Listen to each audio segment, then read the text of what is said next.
Hello and welcome to another alternate media special. I'm your host, Brad. We're doing some tea today because it's a little early to be drinking alcohol where I'm currently at. Doing something special today.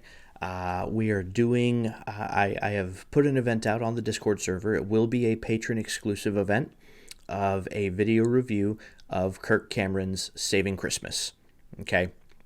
Now, since I will be doing that, I figure it might not be a bad idea also to do a review of the speech that Kirk Cameron gave at Liberty University for their convocation.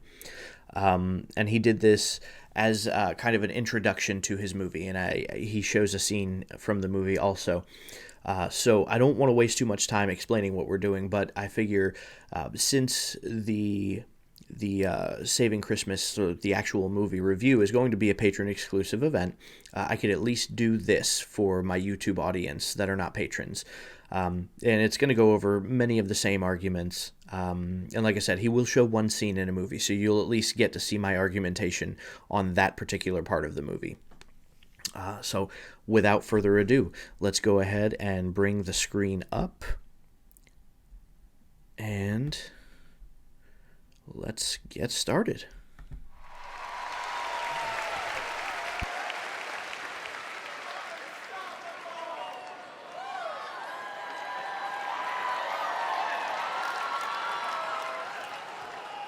Good morning, everybody. Hey, this is awesome. I'm so excited to be here. I'm a dad of 6 kids, and so I come at this from a little bit different perspective. I'm so happy that you're here. I kind of feel like your Uncle Kirk. I know I'm not really your uncle, but you have friends in the family who are like good friends, and you just call them uncle even though they're not really your uncle, but they're just like, they're special. And in my family, we've got a guy like that. We call him Uncle Mark, and so I kind of feel like your Uncle Kirk. Because our relationship has kind of gotten this way over the last couple of years. I mean, I'm not just an invited speaker. I feel like I'm part of the family. And a couple years ago, we did a movie together called Unstoppable.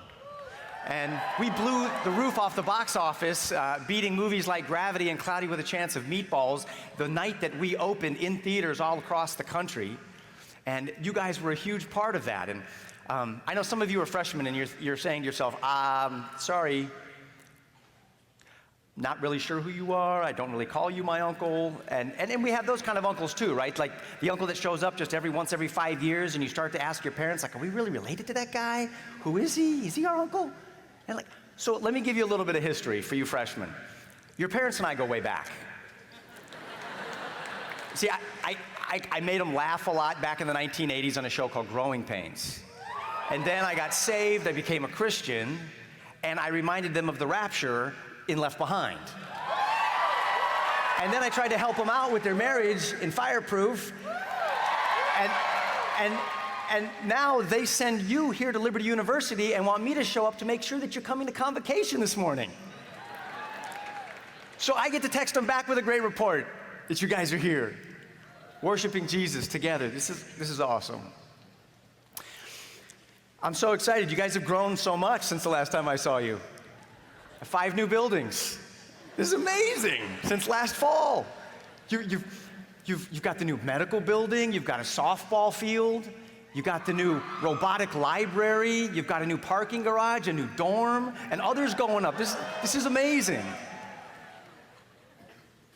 I'm a proud uncle. And you know, Liberty University is such a beacon of light. It's such a source of hope, even for me as a dad.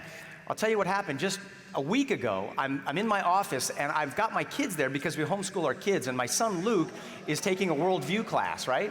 And so Luke is taking some classes, and we said, we need to go watch some convocation messages from Liberty University. And so we pull it up, and guess who's on there? He's watching Lecrae, who came last year, right, and delivered this message that knocked me flat. I couldn't believe it. I'm not even a huge rap fan, but I've become a giant Lecrae fan because of what he said. And were you here when he gave that message about how Christians tend to have this sacred secular split in the way that they view the world?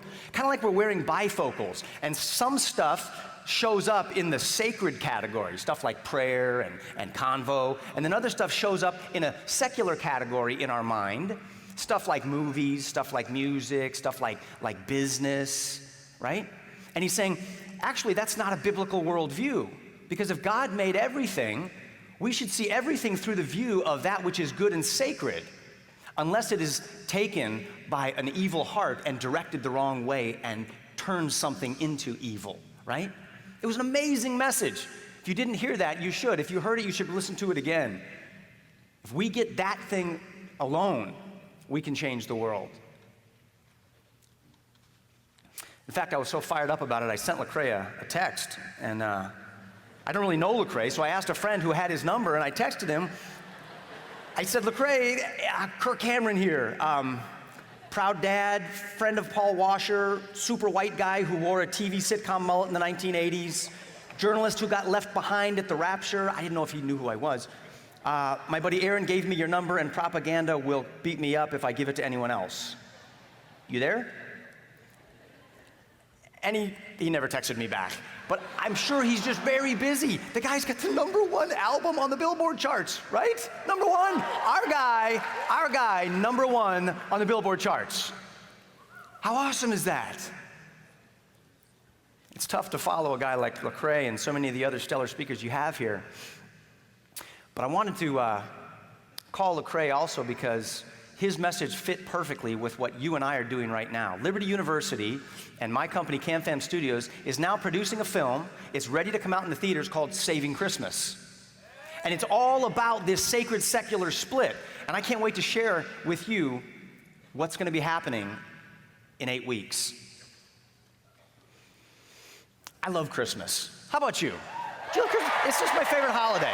It's my favorite time of year. I love hearing Bing Crosby start to say it's beginning to look a lot like Christmas, right? And I love the smell of pipe smoke. I love the fire, the crackle of the fire. I love the Christmas carols. I love the reverence and the holiness of church services around Christmas time. Donations go up all around the world because there's this spirit of generosity and compassion, and you want to pull people in, and this sense inside of each one of us that says something big happened on Christmas morning a couple thousand years ago when those angels sang.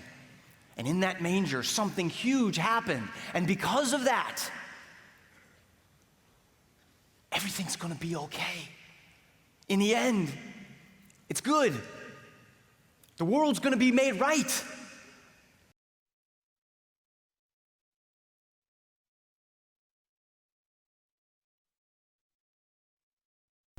Right. So let's not forget, he's building this case like something on Christmas morning happened. And I'm pretty sure any of you who have been watching my content for any limit of time or any amount of time know that Jesus was not born on December 25th. So already the case that he's building is just factually untrue. But we'll grant it for now. That's fine. Let's just continue. I love it. I love everything. I love the Christmas trees. I love the characters. I love the songs. I love the food. I love the season. I love everything. But if you notice, there's some people who really want to put a big wet blanket on all of this. They want to snuff out a lot of what I love and what I know you love, right? You ever feel like Christmas has been hijacked? I do. And it always starts right about this time of year. Christmas has been hijacked. Historically speaking, Christmas has been hijacked. I can prove, historically speaking, that Christmas was hijacked. It was hijacked by Christians. Yeah. We'll get into that. Christmas was hijacked, but it was hijacked by Christians. Now, he's not arguing that, and the point that he's about to make is actually to the contrary of that. But there is no legitimate evidence to support that exactly. So we'll continue. All the stress, all of the consumerism, and all of the retail sales, and all of the craziness that sort of pushes the baby in the manger to the back seat. Then, of course, you've got the war on Christmas that always starts right about this time of year, and you feel it on the college campuses. Football season begins and you start having some high-profile football players praying, thanking Jesus for victory. Oh, they love to get on you about that, right? Our buddy Tim has experienced a fair share of that. Not Tiny Tim from Christmas Carol, Big Tim, right? And then, of course, you've got the lawsuits that begin over people putting nativities in the public square, in a park or on a hill or something like that, and they want to pull down the crosses and pull down the nativity scenes, and they want to say that that's unconstitutional. We see that start to happen. That always ramps up around. Yeah, I'm going to stop him there. If your government, if your state government, town government, federal government is putting up a scene of a religious depiction with taxpayer dollars to the exclusion of other religions that also celebrate this holiday, that are older than Christianity and have celebrated this holiday for longer than Christianity, then yes, that is in fact unconstitutional. I'm not gonna wax too long about that, but if you disagree, by all means, go into the Constitution and prove to me where I'm wrong. That is in fact showing favoritism to a particular religion, especially given that it is the religion that hijacked the holiday. All right, so we've got enough people who whine about how Europeans came here and stole this land from the Native Americans, but we're not gonna whine about how Christianity stole the culture and holiday from the Norse and any number of other religions, because let's be real. In the ancient world, they were all sun cults. I'll talk more about that in a minute. But yeah, this is most certainly unconstitutional. And the irony of it is he's arguing the point that he's arguing currently. Now, I would be totally okay if they put up the nativity, right? I'll grant him the nativity, and then also maybe a depiction of Odin and his 8-legged horse that he would ride on to deliver Christmas presents and whatnot. This 8-legged horse is where we get the 8 reindeer that Santa Claus had. Yeah, I would be fine with that because we're getting equal representation between religions. Even if you grant him his nativity, he would still oppose and boycott and protest against this alternative religious symbol, right? And he would again still whine about this war on Christmas, right? For simply returning the holiday back to its originally intended purpose. So yeah, that's just one of the inconsistencies of Christian reasoning that the rest of the world has had for a long time. Nobody's trying to take Christmas from you. They're just trying to return it to its original context after you took it. The winter season. Kids not able to sing their Jesus songs at Christmas time for talent shows because it's not Christmas, it's got to be something more politically correct like winter season, sparkle season, something like that, whatever that means. And then within the church, within our own homes, there's another war going on. And Christmas has been split into this sacred-secular divide, this good and bad within our homes with regard to our traditions, right? Like you. So he is trying to make this argument that there is no divide between sacred and secular, that everything is good, basically. Mind you, this is actually the primary basis on which progressive Christianity is built, is this line of reasoning. And he's going to try and argue that there is no such biblical divide. Now, that's fundamentally untrue.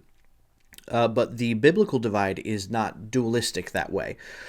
It's not just sacred and secular in the Bible. In the Bible, you would actually find sacred. I wouldn't say secular, I would say mundane. In other words, these are just average, everyday things that everybody does, right? Because we're all human, and so all human beings have to do some of the same things, like eat, sleep, reproduce, drink, what have you.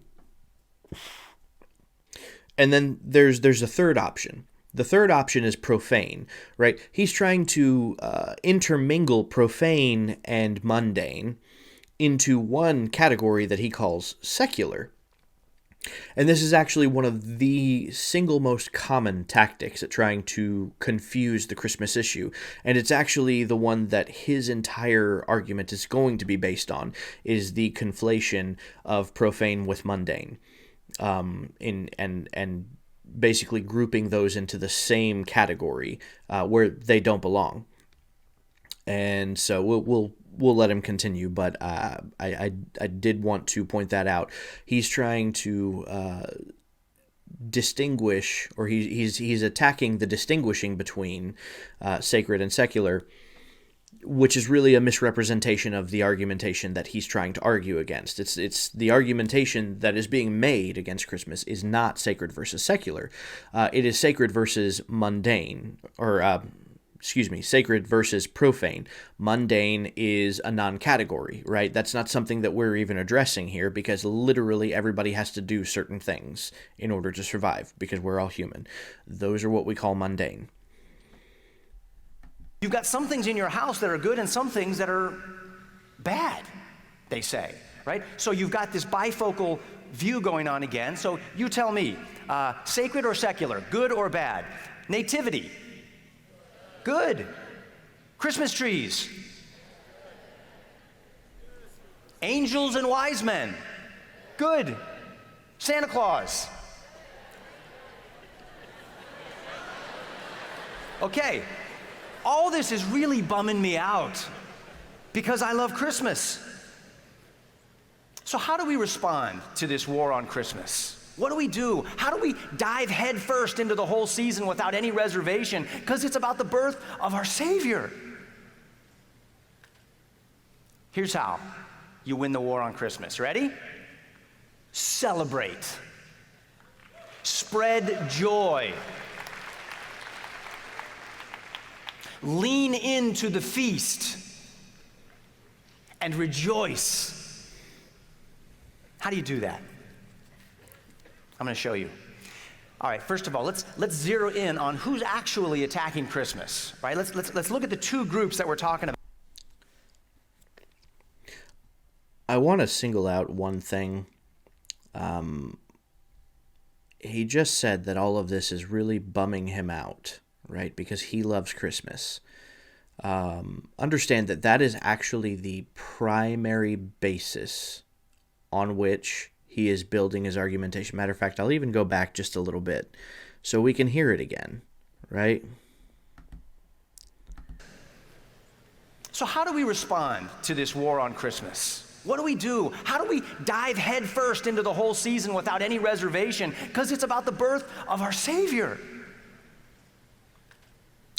Here's how. Might have gone too far. You win the war on Christmas. Ready? Some things in your house that are good and some things that are bad, they say. We'll let it play. So you've got this bifocal view going on again. So you tell me, sacred or secular, good or bad? Nativity, good. That's biblical. Christmas trees, that's pagan. angels and wise men, Biblical. good. Santa Claus, Pagan. okay. It's very easy to All distinguish this is really these. bumming me out because I love Christmas. So Right. how do we respond to this war on Christmas? Right there. It's bumming me out because I love Christmas. That's the primary basis for his whole argument here. None of this has anything to do with, well, we're doing this for Jesus, right? We're doing this for God Almighty because we love him, and so we want to do this for him. No, this is I like it, so I want to do it, and I want to find a justification for it. That's the entire basis of this argument. He laid it out right there, and now he's going to continue building on that. Let's watch. Christmas. What do we do? How do we dive headfirst into the whole season without any reservation? Because it's about the birth of our Savior. Here's how you win the war on Christmas. Ready? Celebrate. Spread joy. Lean into the feast and rejoice. How do you do that? I'm going to show you.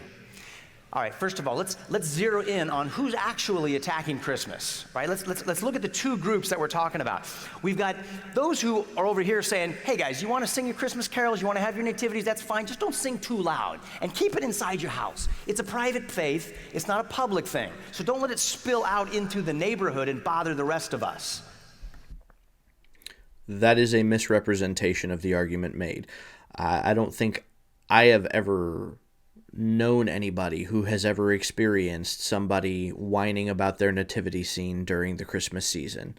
Okay, you put it out in your front yard. Your yard is your property. It is sacred to you, and you can do whatever you want with it. I mean, that's constitutional. You know what? I'll go ahead and defend everybody's right to do that. Constitutionally, your private property is yours to do with as you please. You don't even need the state government's permission. Like, that's what you can do. Now, as far as licensure and things like that, understand I take a more libertarian approach, so I don't believe in the state's authority to regulate certain things that you can do with your property, even though those do currently come with a legal penalty if you do them without the state's permission. Understand, I don't agree with that because I view that as unconstitutional. I do believe genuinely your property is yours to do with as you please. So, yeah, I don't think I've ever heard of anybody like telling somebody to keep their religion inside the doors of their house. What he is trying to conflate here is people complaining about the use of public squares and public property, again, like we referenced earlier, for these things, okay? Now, using public space and using your own private property, those are not the same thing. They're not synonymous with one another, and you cannot equate the two.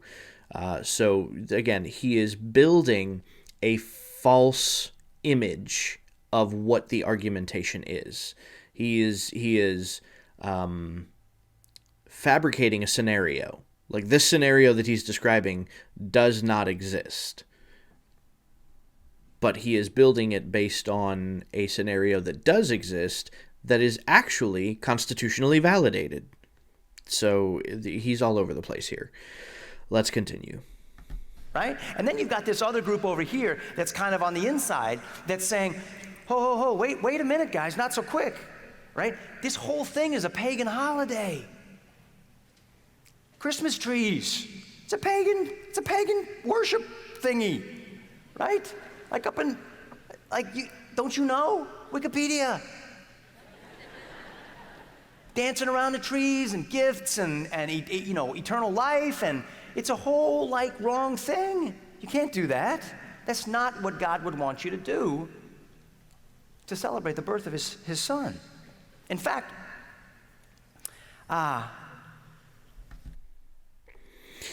so the caricature that he just depicted of somebody who opposes Christmas. So those of you who have followed me for some amount of time, you've encountered myself and then those that I shake hands with, at least on social media, however you could define a social media handshake. But people that are kind of in my circle of belief.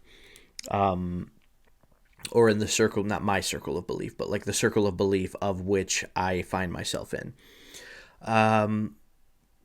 None of us exhibit the depiction that he just made. All right, he made a very reductionist depiction. And that is also, we're going to see, that's going to be one of his primary tools of argumentation, is a reductionist line of reasoning. And a reductionist depiction. And I have my own theory on why he does this, and we'll get to that in a minute, because he's going to show a movie clip that again portrays the same reductionist view, but even worse.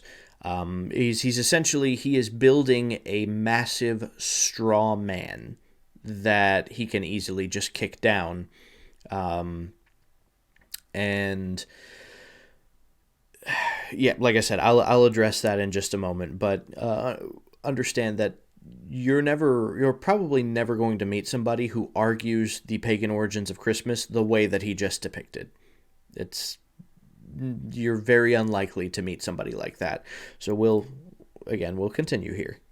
I had a conversation about this. And guys up in the tech room, if you hear me right now, I'm rearranging a couple of things right now. So just run with me here. I had a conversation with a friend just like this. And so I'm going to ask the guys to play video number 1 right now. Check out this He had a conversation just like that. Who's saying this? So, maybe he's being facetious, and when he's saying "I had a conversation," this was just his way of introducing the movie clip,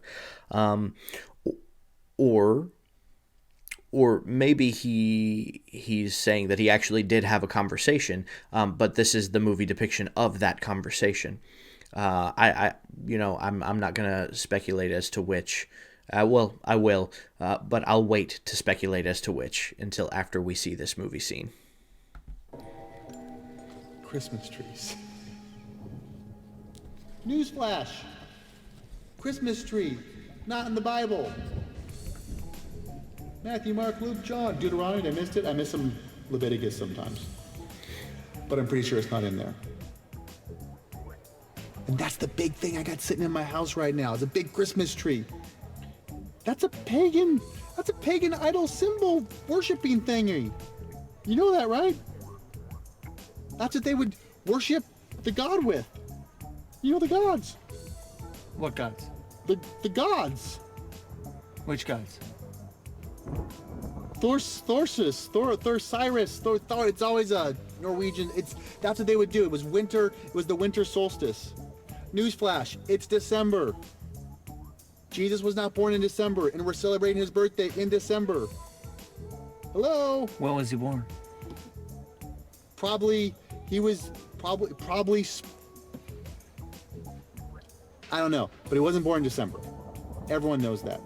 So we're celebrating that. And the trees are like it's about like the evergreen tree. So it represents eternal life and fertility gods. Wikipedia.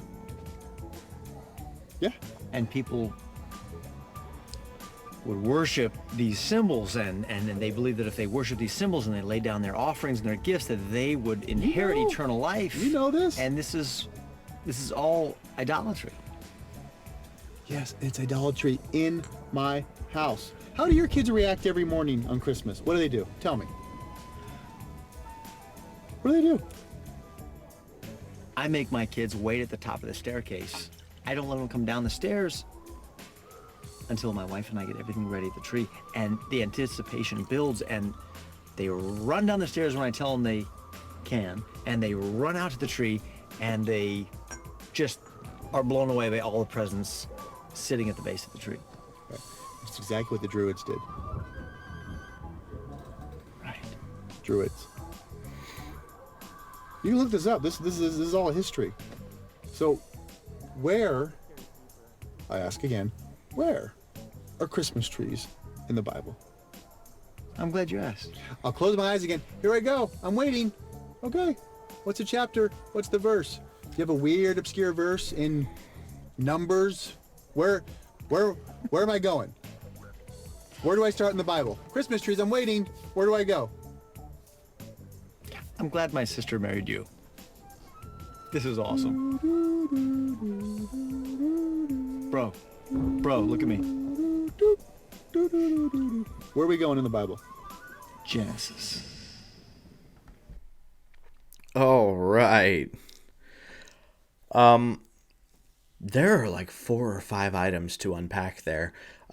First, again, let's highlight the caricature with which those who oppose Christmas because of its pagan origins are depicted. Somebody who cannot articulate what they're trying to say, assumed because they're ill-advised on the subject, they're not very well researched, hence this indication of Wikipedia. They're not familiar with which gods are worshipped. They can't really articulate the point that they're trying to make, even though it's correct. Now, this is, I would say, loosely based on a very poor rendition of the Socratic method of conversation. It's also just foundationally inaccurate. At least in my own experience. Now, I'll grant that my personal experience is absolutely arbitrary, but my experience with either having or witnessing this conversation is that it goes in the reverse, okay? And that this is where I'm going to make my speculation on whether or not this conversation actually happened prior to being made into a movie. I don't think that when he said I had a conversation with someone about this and we'll watch it, that he was just facetiously referring to the movie. No, I think he actually had this conversation with someone. I don't think this is how that conversation went. I think what probably happened is he had this, because again, first of all, let's ask ourselves, why did he feel the need to make this movie in the first place? All right. Now, the movie has been made a number of times. How many Christian movies are out there about saving Christmas, right? But they're almost always projected at the prior that he's mentioned, these people who are making the war on Christmas, telling you to keep your religion inside your house, right? It's almost never been directed at those who are highlighting the pagan origin of Christmas. So that makes this relatively new. So I'm curious, why did he feel the need to attack this position? And how did he even find out that this position exists? Because in my own circle, I've found out that it's actually rather rare. There are certain things that tend to go hand in hand with one another. And this position tends to go hand in hand with Torah observance and Torah practicing. And so unless he's met somebody of that ilk, and that may not be the case. There may be some other Christians out there who are just normative Christians, but they don't celebrate the holidays because of their pagan origins. Anyway, all that to say, I think this conversation happened, and the person that he was speaking to wiped the floor with him because of the amount of facts they were able to cite about it. And so, as a means of coping psychologically with that failure, he had to go and depict his own rendition of how he thinks the conversation should have gone, or how he wishes it had gone, right? That to me seems a logical reason for the condescending nature of this reductionist argument that he's presenting. It's rather childish. It's something that we would typically see of a child between the ages of like 5 and 10, where something doesn't go their way, so they go and draw a picture of it going the way that they wanted it to go, because they have to make sure that what they wanted got done one way or another, right? And that is how this rings to me. The whole thing was a very childish depiction of how he wishes that conversation had gone after he got absolutely smoked on the subject. Because I've never met somebody who believes that Christmas is pagan that can't articulate how it's pagan. And not even just the origin point of each custom, but also the dates and documents involved in those customs. They're usually very, very well educated people, whereas the people that they're arguing with, which tend to be the average pew-sitting Christian, are utterly unprepared to have that conversation. And I will say that that does tend to happen, unfortunately, and I don't agree with this. If you know that you are immensely more informed about a subject than the person that you're going to now start engaging with, you are in the wrong for shaming them, because you already knew you were right before you started engaging this person, and you chose to engage this person in a way not to instruct or teach or even just cause them to ask a question, but you wanted to start an argument to make yourself look better. And this is something that I have been guilty of, to my shame.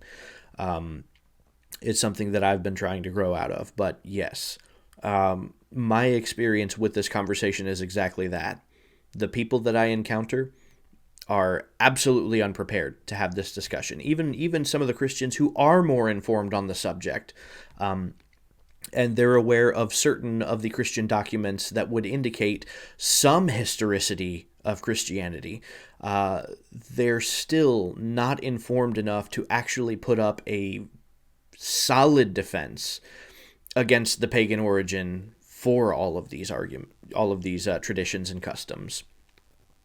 And that's just because history is what it is, right? We can't just skirt around history or say that it's wrong. It simply is. It happened. And in this case, we have blatant documentation that pagans were using these elements as part of their worship before Christianity even existed. That is just a simple fact that it exists. So we can't really do anything about that. As to the question, which gods? This is actually an irrelevant question. And hence I'm saying the Socratic method. So what you'll typically find used in the Socratic method, typically in like street epistemology, where you'll see atheists go out and do pretty much the same thing that he and Ray Comfort do, except on the atheist side of the aisle, is, at least in my own experience when engaging with atheists who are attempting to use the Socratic method on me, is they'll let you go on just long enough until they find that one element of your line of argumentation that they want to question. And they're not going to challenge it. They will just question it, right? Because the goal is to bring you to a point where you cannot vocally articulate your line of reasoning or why you believe what you believe, right? Which is also, it's a dishonest method of argumentation, because there are certain things that are predicated on worldview, right? If I don't share a worldview with you, then my answer to the question, be simple as it may be, and would make sense to anybody with my worldview, but you don't have my worldview, so it's not going to make sense to you. So I could spend 4 hours breaking down the worldview that you have to then build up the worldview that I've developed, so that then the simple answer will make sense to you. But that is not something you can do in a 5-minute conversation. Ergo, the Socratic method is dishonest because it doesn't allow for complexity of idea and complexity of thought. But what they'll typically question is also not the direct point of what you're saying. They will question something that you've said that is somehow pertaining to the main point, but it's just off-center enough to disorient your line of reasoning and your method of thought.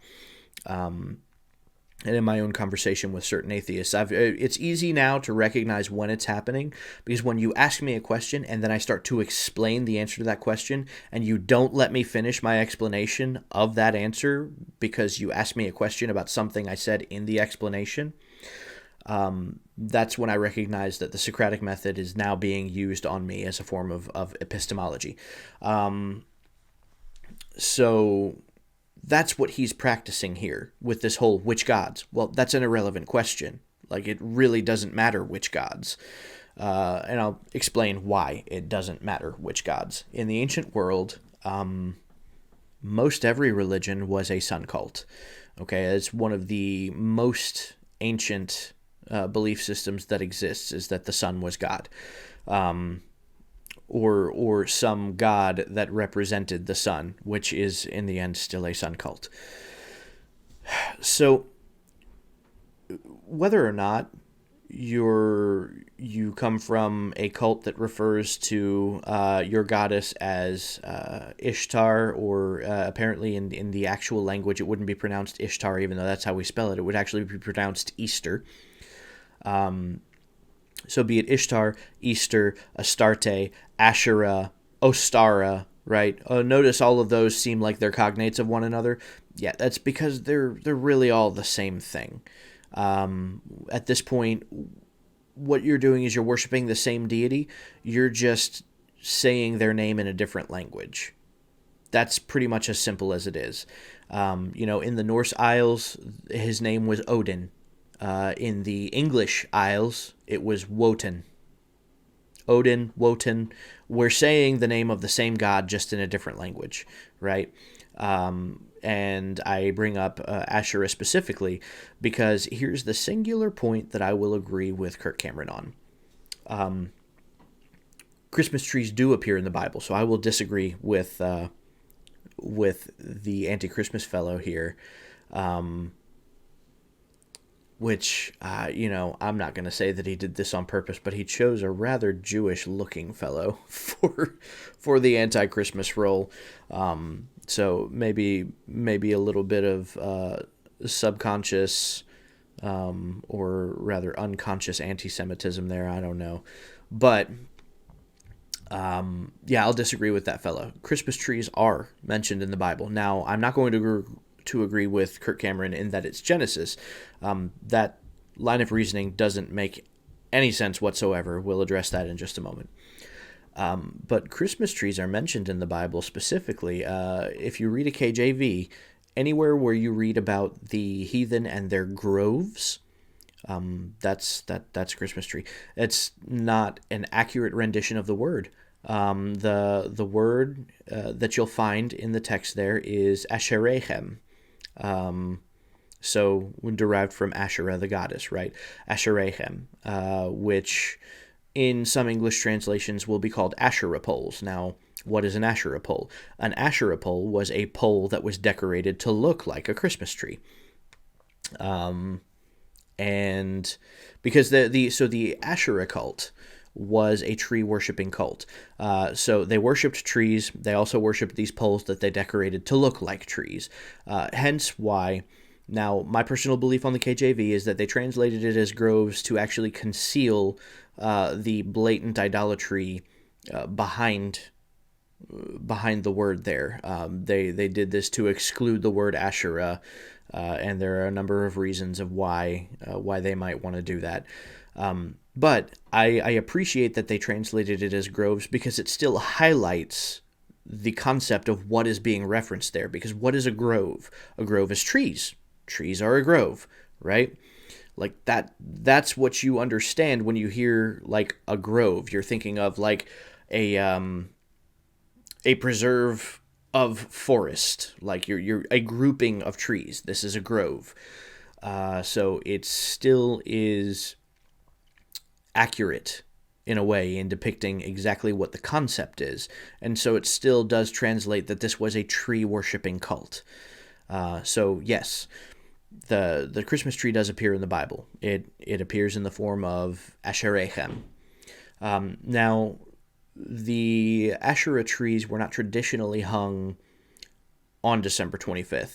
That didn't occur until the Catholic Church overtook and then enveloped the pagan regions where the Asherah cult was prevalent. We have document after document of the Catholic Church acknowledging that they made use of syncretism to bring in new converts from pagan regions. As part of this, they moved a number of different customs and traditions to December 25th for the purpose of celebration. The Asherah tree was one of them. The flight of St. Nicholas being another one. St. Nicholas Day is December 6th. Why then is his flight on December 25th rather than December 6th when it originally was? Well, again, this was done after a conflation with St. Nicholas and Odin, who had, as we mentioned earlier, an 8-legged horse where the 8 reindeer come from. These two eventually became the figure we know as Santa Claus. And so the flight was then moved of St. Nicholas to the resident day when Odin would make his flight. There was one other thing that he mentioned there. Oh, right. Yeah, the notion that the tree of life in Genesis, because that's what he's trying to build here, right? Right. Christmas trees are mentioned in the Bible. It's actually Genesis. It's not. The tree of life was a fruit-bearing tree. We have no indication that it was an evergreen tree. I can't think of any evergreen tree that is a fruit-bearing tree, and I can't think of any fruit-bearing tree that is an evergreen tree. What we do know is that fruit-bearing trees bear their fruit in their season of harvest, and then during the fall season they die. And there's no reason to think that the tree of life was not one such tree. Or so you could, okay, Revelation does indicate that it bears the fruits within their season. So even if granted, take the textual criticism regarding Revelation for what it is. And I there may be a midrash on this, so that's something that I'll have to look into. And tell you what, I'll look into that and see if there's a midrash on the tree of life bearing different kinds of fruit throughout the seasons. But this still doesn't render it an evergreen tree, at least not the way that we understand evergreen trees, because again, evergreen trees do not bear fruit. So there isn't really a correlation between them. The evergreen tree is viewed as a symbol of life for pagans because it stays alive throughout the winter seasons, right? And in paganism, it is the abnormal which draws attention, right? So in the winter seasons, everything is dead. Well, except these other trees, right? They're still green and they're still alive. That's abnormal. Ergo, it's magical. Yeah, the number of hoops that you actually have to jump through to try and argue that the tree of life was a Christmas tree. Now, I also understand his point may not be that the tree of life was a Christmas tree, but rather that it represents the tree of life. You don't get to just rebrand something, okay? It does not. When it was originally established as a pagan belief, it didn't represent the tree of life. At least not the tree of life that's the biblical tree of life. Now, there are different pagan cults that have their own versions of the tree of life, okay? And we don't rebrand those, all right? There are many renditions of the tree of life. Actually, one of my favorite ones to look at, because it's very beautiful, is the Celtic tree of life, right? It's that one where the branches and the roots almost look like they're the same. You know, it's a circular figurine where, you know, the branches kind of span out in a half circle, and then the roots also intertwine in a Celtic knot pattern in a half circle. So it almost looks like you could invert the tree and it wouldn't really look that different. And I find that one, it's a beautiful depiction, but it is not the tree of life that we know from Genesis. And when it comes to rebranding things. So again, I don't often mention 119 Ministries for many things, but they did a really, really great Christmas documentary called The Christmas Question. And I won't say that it's unbiased, but it is the most objective documentary that I've seen about this in a long time. Because they interview members of their own congregation. They don't say that, but you can tell by the answers that these people are giving that they're members of their congregation. They interview Christian pastors and Christian authors about Christmas and its origins, you know, Christians who have looked into it, theologians who have looked into it. They interview historians on the history of Christmas, historians who specialize actually in the certain cultures or in Christmas culture or what have you. Like, these are historians who have studied and specialize in this exact subject. And then they also interview pagans. Like there's an actual solitary witch that they interview on the origins and practices of Christmas.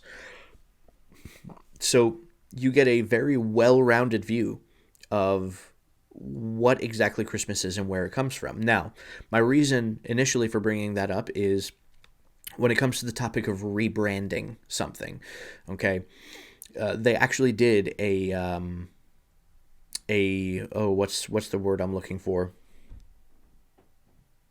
A focus group on rebranding certain pagan items, right? So they had a bunch of Christians on this panel, right, where they're in this focus group, and they showed a number of different pagan symbols that had been integrated into Christian symbols. So one of them was like the trigoddess, right, the three phases of the moon, the waxing, full, and waning. It's like, you know, what it looks like is like two crescent moons, and then in between them a singular full moon. That is a symbol of Wicca.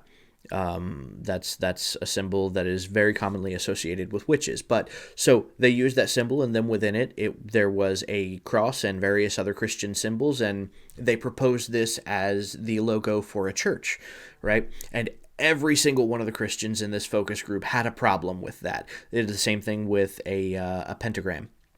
All right, they integrated a pentagram with a cross and a few other, like a dove or something like that, a couple of other pagan or Christian symbols, and every single one of these Christians had a problem with that, right? So these same Christians who would probably defend the Christmas tree had an issue with integrating these pagan symbols into Christian worship. And they made the same arguments. They said, look, you can't just rebrand something that's pagan and call it holy.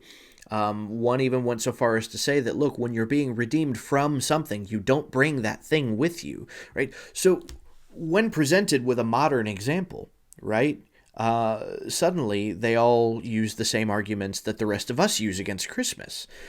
So it's the cognitive dissonance is actually like very upfront. It's front and center and on display. So yeah, that you can't. You literally cannot just rebrand something, and I'll explain why. Deuteronomy 12 blatantly says not to. So Deuteronomy 12 actually uses that same Asherechem, right? So we're describing a Christmas tree here. Matter of fact, I'll pull it up on my phone real quick and read it. I guess starting from verse 1. These are the laws and rules that you must carefully observe in the land that the Lord God of your fathers is giving you to possess as long as you live on the earth. You must destroy all the sites at which the nations you are to dispossess worshipped their gods, whether on lofty mountains or on hills or under any luxuriant tree. Tear down their altars, smash their pillars, put their sacred posts to the fire, and cut down the images of their gods, obliterating their name from that site. So that sacred post, that is Asherechem, right? The Asherah pole or the Christmas tree. And then the next verse, this is the important one. Do not worship the Lord your God in like manner. In other words, he's not even saying don't worship these idols, right? That's already been explained. The children of Israel already understand that. No, what he's saying is do not use these methods as a means of worshiping me, right? Is why? Well, that would equate him to them. And he is they don't even exist, so he is well above them. But so that's just verse 4. So in the first 4 verses, we get told not to use pagan means of worship. Now, let's skip all the way to the end of the chapter, right? Deuteronomy 12, verse 30. Beware of being lured into their ways after they have been wiped out before you. Do not inquire about their gods, saying, how did those nations worship their gods? I too will follow those practices. You shall not act thus toward the Lord your God, for they perform for their gods every abhorrent act that the Lord detests. They even offer up their sons and daughters to their gods. Now, there's a number of interesting things about that. But notice, the entire chapter is bookended, right? The first part and the last part both say the same thing. Don't do what pagans do as a means of worshiping God. Now, there are a number of Christmas traditions that are actually centered around what historians speculate to be reminiscent of ancient child sacrifice, gift giving being one of them, because it was a Saturnalia tradition to give a doll, certain figuring dolls, to one another. And also candles in order to burn this doll with. And this actually, the origins that this has in Saturnalia is that Saturn was apparently a god who ate his children. There's a number of weird things behind that. There's also speculation that gift giving on Christmas comes from the emperor demanding of the Jews to bring gifts, and eventually over time that that mandate expanded from beyond just the Jews to everybody, and so then everybody had to bring gifts to the emperor, and that translated over into everybody giving gifts generally. And I feel like there was one other thing that they went over in this conversation that I wanted to address. I just can't remember what it is. Oh, right. So in addition to the depiction of this person who is speaking a truth, all right, the truth that this man is speaking is that Christmas has pagan origins, the Christmas tree has pagan origins, the Christmas tree was used for pagan worship of the gods. Which gods? Absolutely irrelevant, because they're all the same anyway. So what then happens, this guy moves on to ask Kirk Cameron how he does Christmas morning, right? And Kirk Cameron gives the description, and he says, yep, that's exactly what the Druids did. Okay, well, that's fundamentally false, right? That's a lie flat on its face. So now we're conflating in one person and in one person's argument, we're conflating things that if you looked up, you would find to be absolutely true with one element here that is absolutely untrue, and that has to be inserted into the discussion in order to give validation to the argument that Kirk Cameron is trying to build up. So, just note the depiction. Note that Kirk Cameron is not going to publicly debate this subject with anybody. No, he has to build the debate in a cinematic form on his own, where he's the only person who gets to make the rules on what gets said.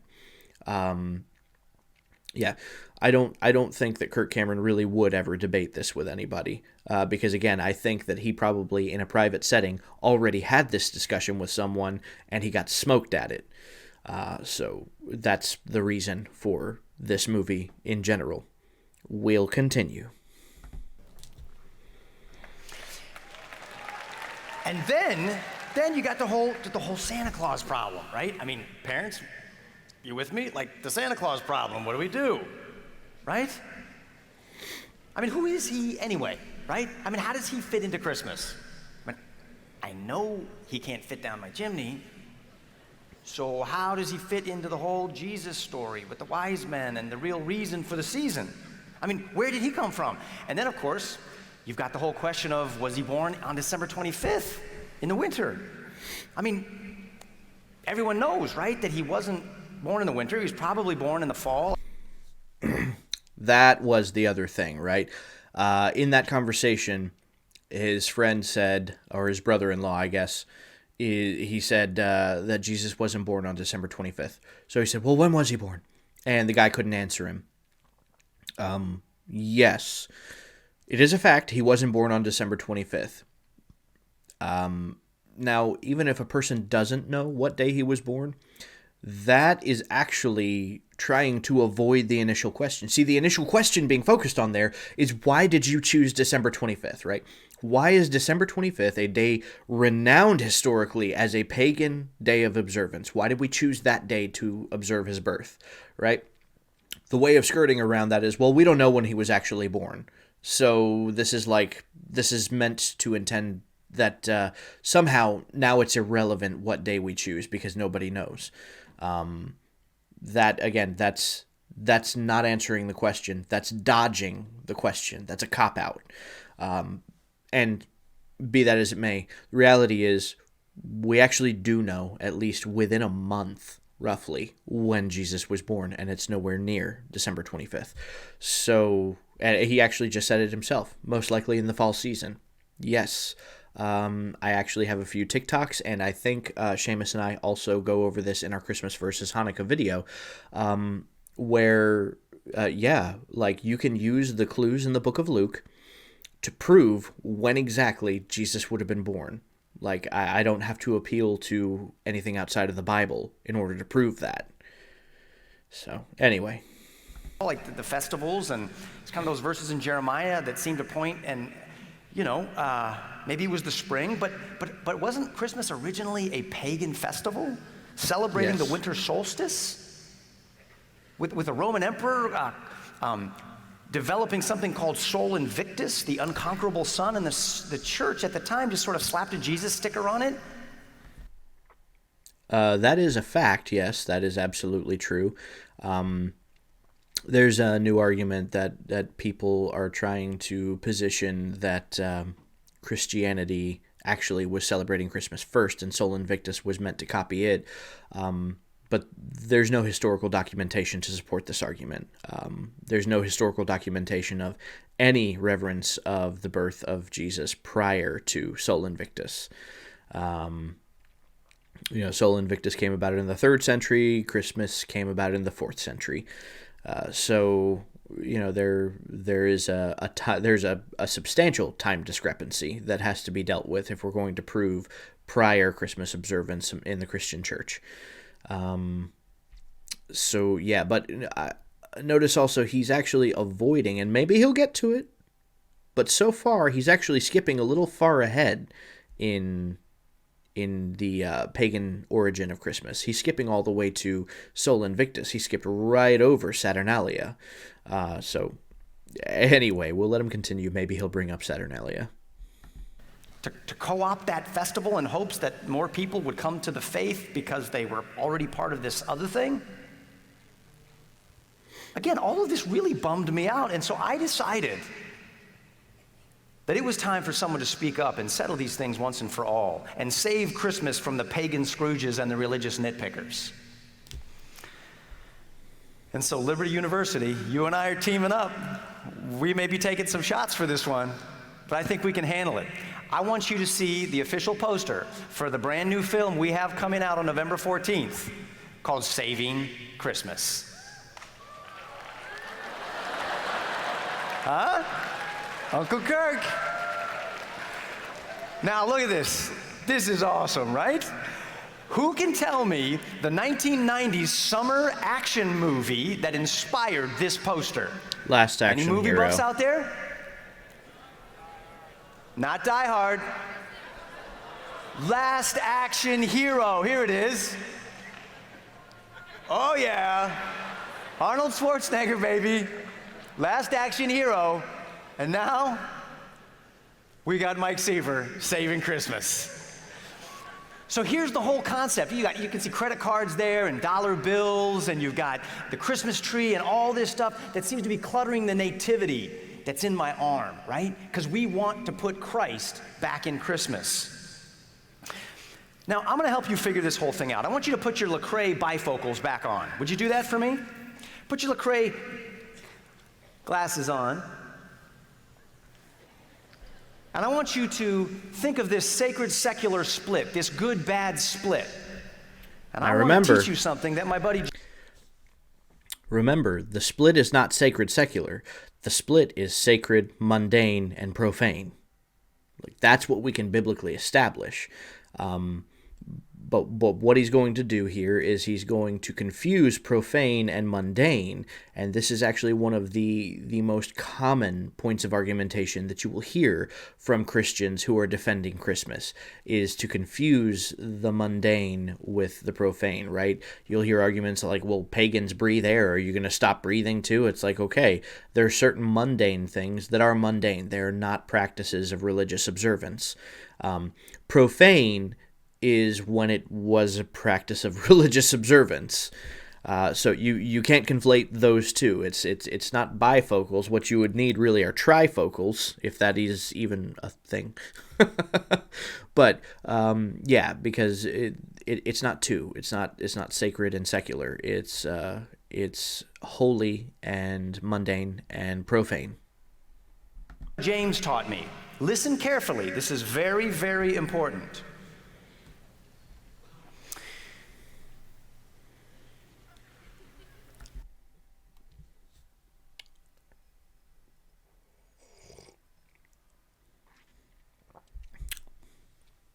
I'm just getting ready.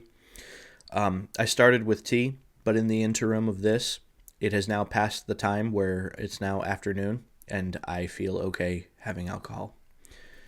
So, in preparation for what I'm about to hear, and what you're about to hear, you may want to also grab a drink. One of the most overlooked and deadly evils in the modern world today is Chinese food. Many people don't believe that, but any serious and committed Christian with just a moment of reflection will understand very quickly, with what I'm about to tell you, that Chinese food in all its forms must be entirely rejected. Many people are not aware of the very serious nature of the Chinese food question, and they participate in this very dangerous activity unknowingly. Number one, Chinese food is an expression of the Eastern philosophy of monism, oneism, the all-is-one philosophy of the East and its mysticism. And this food is not only coming from the East, the very heart of the most sophisticated forms of paganism, but by its very nature and composition, it reflects the Eastern monistic philosophy that is so wicked and perverted. Biblical Christianity, on the other hand, declares that God is a Trinity, that is one God in three separate and distinct persons. Yes? One God with Father, Son, Holy Spirit, distinct and separate, co-equal, coexistent in the one triune Godhead. That is why, if you do your research, you'll find that chefs in the West are taught when they prepare and present their dishes to put the food on one plate, but in the one plate you have the separate food groups remaining distinct from one another. Think about it. Chinese food, in contrast, seeks to undo all of this.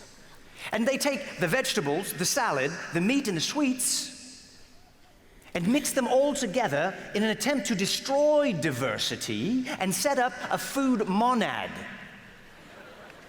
a food oneness. This is obviously evil and perverted. It corrupts the very nature of our God. Plus, combining the sweet and sour flavors together are done in accordance with the Eastern philosophy of yin and yang. Yin and yang, sweet and sour. What could be more pagan than that? But there's more. Because of the perverted nature of Chinese food, it is naturally unpalatable for the human tongue. It is naturally repulsive to the human taste buds, and therefore vast quantities of MSG, monosodium glutamate, monosodium glutamate, is added to make it taste better. And we know now that MSG, as it's popularly called, is also a poison. It causes hyperactivity in children and cancer in adults. So not only is Chinese food pagan, it's also poisonous. It's also idolatrous. Do your research on Wikipedia and you'll find that it was likely Nimrod during the time of the Tower of Babel who developed the concept of Chinese food to feed to the people in an attempt to subvert the true faith.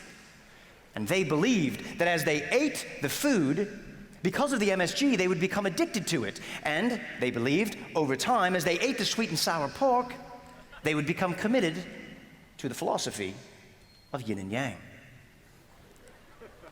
It's intrinsic. Right. I'm going to stop it there just real quick. There's a couple of things there.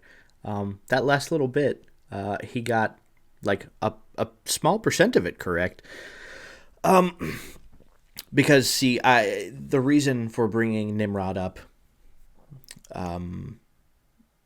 again, leads me to the understanding that he has had a conversation about this subject before. Because a lot of the practices for the pagan holidays, Christmas and Easter, do go back to Nimrod and Tammuz and Semiramis, the original Trinity. It's funny that he's bringing up the Trinity here because the Trinity itself is of pagan origin. The idea of a godhead of three distinct persons, the divine masculine, the divine feminine, and the divine child.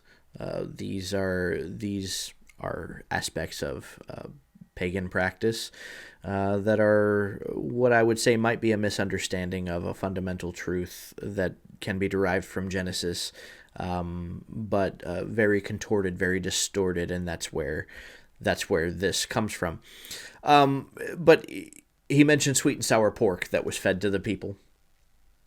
So, yes, when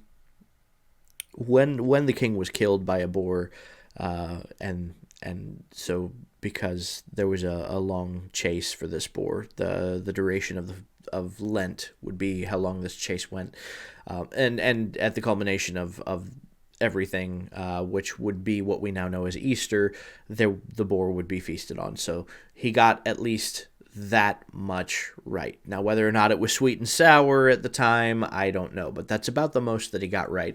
But notice the conflation here, all right? We're attempting to conflate an argument against putting up an idol in our homes, all right? Now, it might not be an idol in the conventional sense that we have been taught by Christianity, right? Because to us, an idol has to be a statue or a figurine of sorts. The pagan world was not this way, especially the pagan world that worshipped trees.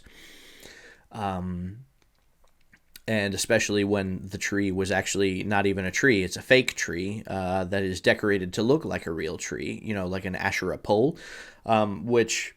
Well, we have that in the modern age, too. Half of the Christmas trees out there are not even real trees. They're fake trees that are made to look like real trees. So it's just funny how thousands of years later, we still haven't escaped the same practice. So we're trying to conflate that, right, which is profane.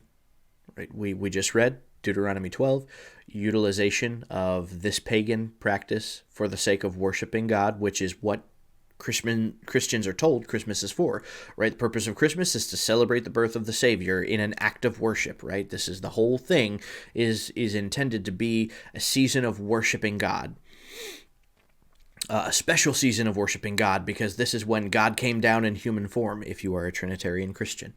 And so we're using this decoration of an idol as a means of worship in this aspect, right? So that is directly spoken against. We just read in Deuteronomy 12.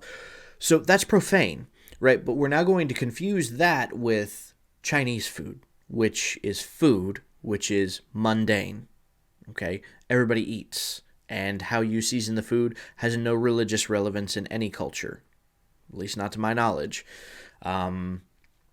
The whole idea of sweet and sour being representative of the yin and yang, why not sweet and spicy? Why not sweet and tart? There are any number of other flavor profiles that he could have used, so this is where my question of the legitimacy of the claim comes from. It seems like he made it up to grant his argument some form of validity. However, the principle of the yin and yang in and of itself is not inherently pagan. This is something that we can derive even from the Bible. Now, the representation of it in an artistic form, you could have an argument about that. Sure, I'll grant that you could have an argument about that, but the principle that it teaches is not one that is unbiblical.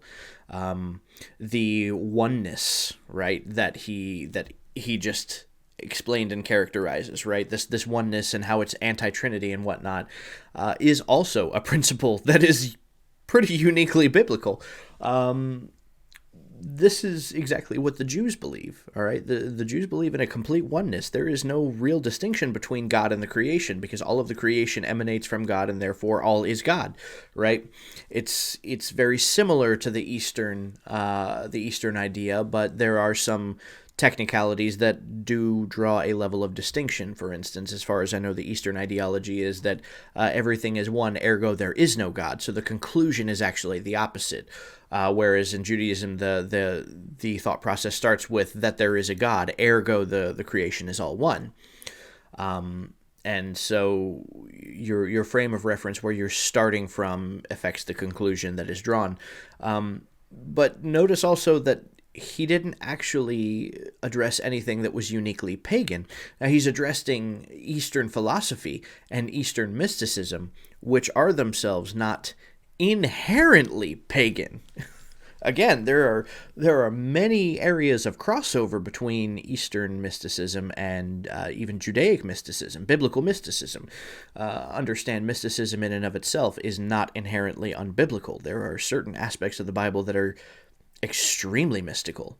And this is why there is a form of mysticism that exists in every form of belief. Christianity also has its mystics, and its forms of mysticism and its practices of mysticism, especially going back into the early days of the church.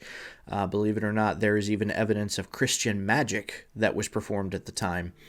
And I may post up a link to Esoterica on the Discord server about that, so you guys can see that.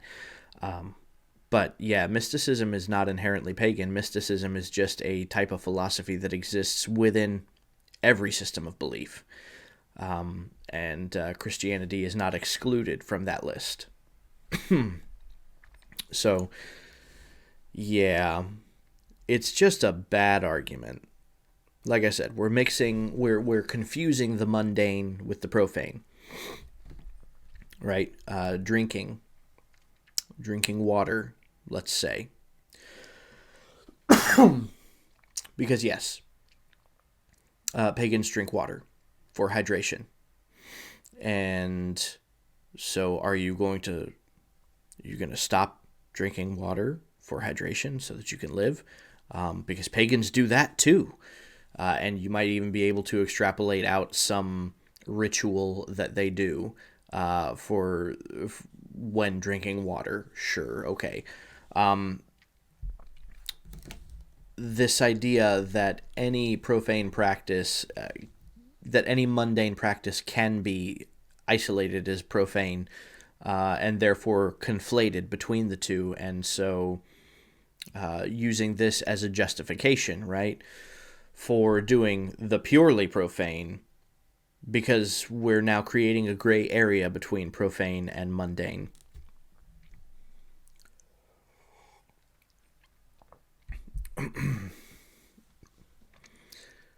It's one of the worst. And I always know when I'm talking to a Christian who has seen this. Because, and this has happened before, anytime that I bring up the historical origins of Christmas, and the response I get is, well, do you eat Chinese food? It's like, you've seen Kirk Cameron. Yeah, it's just it's a bad argument. There are things that are mundane, yes, and everybody does them, and everybody has always done them. When you single out something that is, first of all, not mundane, a house decoration, a house decoration is mundane, sure. I would even go so far as to say seasonal decorations are mundane, sure. You know what? If you want to spruce up your house, no pun intended, then by all means, go for it. Use spruce clippings and whatever you want to decorate your house. But when you erect this tree, only for this time of year, right? When suddenly the practice, I can't distinguish it from historical paganism, right? Because you're doing the exact same thing that they were doing, right? This is no longer mundane, right? This is not just you doing a mundane decoration of the house. This is you appropriating a pagan practice, is what's going on. Now, if you want to keep the tree up year-round as a house decoration, okay, fine, yeah, just keep it up. You're right, year-round, because we're not making December 25th special with the erection of this tree at this point. We're just keeping it up year-round. Sure, fine, whatever. There may still be arguments against that as to having an idol in your house in general, having an idol in your house year-round. And you know what? That's a discussion I'd be willing to have. But for now, I'm willing to at least submit that as long as we're not making this day holy, as long as we're not only putting this tree up for this particular time of year, then it's a mundane house decoration. Why? Well, because you have it up all year round to decorate your house. It is constantly there to decorate your house. But when you only put it up for this time of year, it's no longer a mundane decoration. Now you are using it. You are using a pagan item, a pagan item of worship during a season of pagan worship to single out and make holy a singular day, which was a culminating day of pagan worship. All right, this is no longer mundane. We've now ventured over into the realm of profane. So this is not equivocal to eating food in any capacity. And I'll just leave that for what it is. To the very food itself. And if you don't believe this, well, let me put it bluntly. Your Chinese food addiction is showing. You're clearly just stubbornly refusing to put aside your pagan traditions, or you simply haven't done your homework and you don't know your history. Well, how did this... It's funny, actually, what he just said, that you're just unwilling to put aside your pagan tradition, or you haven't done your research. Now, given the information presented, I assume that he has done his research, right? Because he's not actually trying to prove that Christmas isn't pagan. He's basically just saying, well, so what if it is, right? And the reason for that is because he's not willing to put away his pagan practice. And he began with that. Again, we established in the beginning that all of this information that he learned about Christmas, right, bummed him out, made him sad, made him not feel good about Christmas, which was a shame because he loves, right, so this is all about him. So yeah, it's just funny, the things that you pick up. Stuff get to the West, all the way from China, all the way over here, and to California. Well, it was the Bishop of Rome who introduced this Chinese food into the Christian world, none other than the Pope. Do we ever read about Chinese food in the New Testament? Of course not. Do we read about it in the Baptist Confession of Faith? Of course not. So there you have it. This can only mean that this is nothing other than a plot of Rome to destroy God's true faith, and the Baptist Confession is totally opposed to all Chinese food. Right, so the line of argumentation that he just set up is absence of evidence is not evidence of absence, right? And that line of argumentation is true under certain circumstances. There are certain subjects in which this is a perfectly valid line of argumentation. However, the subject matter of the historical church, right, the early Christian church and its development, because understand it is an entity that was developed over time, okay? There was so much disagreement and dispute over so many different things all at once. For instance, there's even, right, Council of Nicaea, the dispute over the Trinity. Like, that is a blatant one. The timeline of the Arian controversy, right? So, like, we already have a precedence for the church disputing things regarding their doctrine and regarding their practices, right? There's a dispute over Easter and when it would be reckoned, right? And there's actual documentation of when the celebration of the resurrection was then changed from one day to another day of the year, which coincidentally aligns perfectly with a pagan holiday. Right. By early church fathers, namely Constantine, actually, in reference to what I just mentioned, the changing from the celebration of the resurrection from the Sunday following Passover to the second Sunday following the full moon after the spring equinox. I think that's the exact way of reckoning it. Is now, granted, year by year, usually it may still end up being within a week of Passover, but there have been years where it has been a full month after Passover. I think, if I'm not mistaken, maybe 2015 or 2016, Easter ended up being a full month after Passover. And it's due to the way that Easter is reckoned. So anyway, all that to say, yes, we actually do have documentation historically of disputes over observances, over holidays, over all of these things, right? So the absence of any documentation regarding Christmas and its observances is in fact evidence of absence, right? Because we have a clear set precedence prior to this of a dispute over everything else, but somehow they were celebrating Christmas this whole time. They just never wrote about it, right? And there was never any dispute about its practices. No, that is foundationally incorrect. It's not even probable, given the precedents that we have of the disputes of the early church.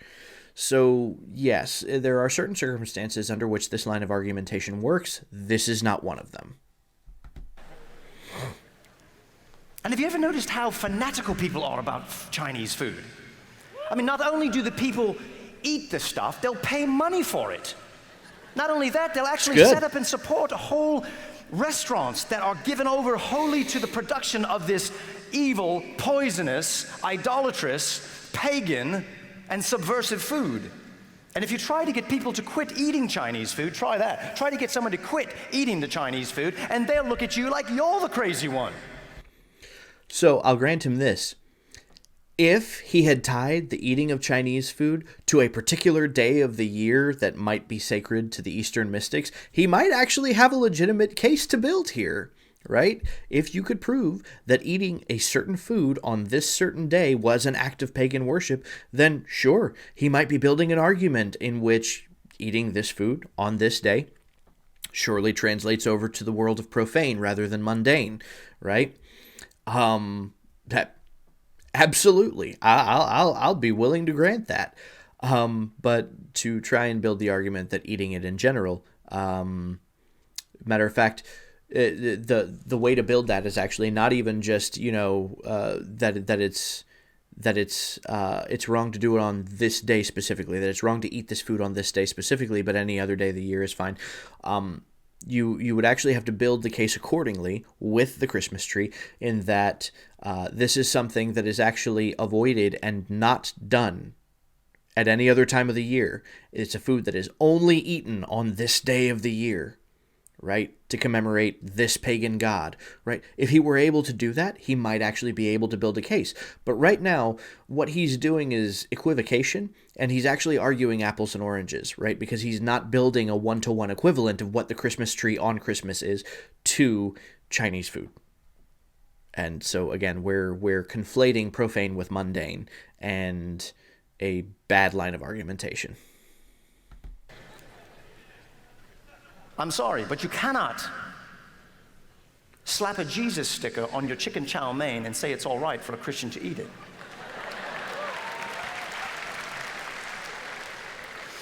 Like Luther before me, here I stand.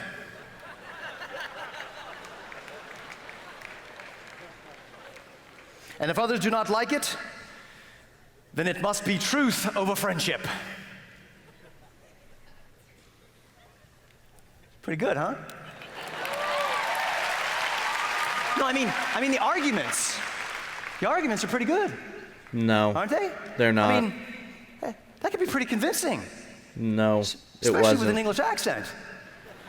Those guys can influence a lot of people. But it's not right. It's all wrong. You're right. None of what you just said was right. It was all wrong. But none of it pertains to the arguments that are made against the Christmas tree or Christmas in general. That's the problem. But you could replace Christmas for the word Chinese food in every one of those arguments, and that's exactly what you and I have been given by a bunch of other people, and we're swallowing it hook, line, and sinker. No. We're buying it. We're buying. No. Again, the arguments that are pertaining to Christmas are immensely more detailed, immensely more well-researched, and they're immensely more focused, right? Because nobody's saying not to hang trees in your house in general, any kind of tree, right? Because he's not talking about just one particular Chinese dish, right? He's talking about Chinese food in general. And so this would mean, if we were to carry on consistently with the analogy being given, then having any greenery in your house is now wrong. Any plants at all. That's not the argument that we're making, right? We're saying this particular tree at this particular time of year on this particular day for this particular reason, right? What's the reason for the season? They say Jesus. Ergo, this is a season of worship. This particular day especially is the culminating day of that worship. This tree is a decoration that we put up as part of the celebration, which is a form of worship.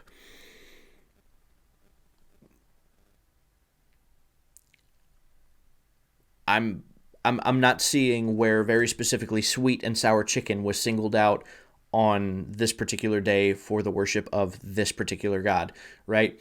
So it's funny how if we want to expand the argument in a broad sense and be as vague as he's being, you can try and make the case. But it's interesting how when we actually get into particular detail about the argument that's actually being made, they're not equivocal. And he's done a terrible job of representing the side that he's trying to argue against. Again, this is what we call a straw man, right? And I even gave examples of how he could steel man his own argument, right? So if you really want to build the case, then I've given you now examples of how you could build this case in a way where it's equivocal. However, you'd still have to contend with Deuteronomy 30, because the way that you'd have to build that case would then place the eating of this particular Chinese dish, this specific one, on this specific day for this specific reason, now carries over into the world of profane rather than mundane. So again, we're using a conflation between profane and mundane and highlighting the whole of the two groups as one group, calling it secular, and this causes enough confusion to where you can make such a generalized straw man argument like he just made, and still with a straight face tell people that the argument that Christmas is pagan is incorrect. And saying that all these things are bad.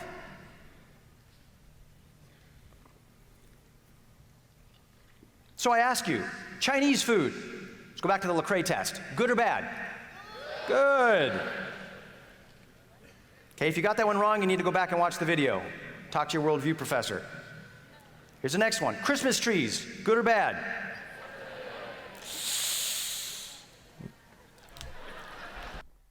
How about that, Kirk Cameron? The argument that you just used was not convincing to the entire crowd.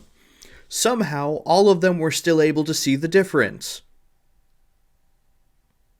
Guys, don't worry about what the pagans do with trees. They do lots of stuff that you don't even want to know about. They've always stolen and perverted things like trees and rocks and people and music and noodles and science and art and sex, and try to convince us that those things belong to them, that they've got a corner on those things. My Bible says that the earth is the Lord's and everything it contains. Everything God made is good. Everything God made is sacred, and it all belongs to Him. Let me help you out with the Christmas trees. Okay, sure. God made the stars. God made the concepts of upside down and right side up. So an upside down star, the pentagram, right? Can this be redeemed? Can we slap this on a Christian item and call it Christian? Say that it. Tell you what, we'll even be more specific with it. We'll slap it on Calvinist items, right? Because the 5 points of the star represent the 5 points of Calvinism. Right? So now we're actually giving it allegorical Christian meaning, right? Is this something that we can do? Well, no, I'm sure that even Kirk Cameron would agree that there are certain symbols, even though they are representative of something that God created, that should not be integrated into the biblical faith. Particularly when he associates those with being satanic, right? And so it seems that he's only willing to grant this in terms of Christmas. And why? Because he likes Christmas, right? Tell you what, God made Satan.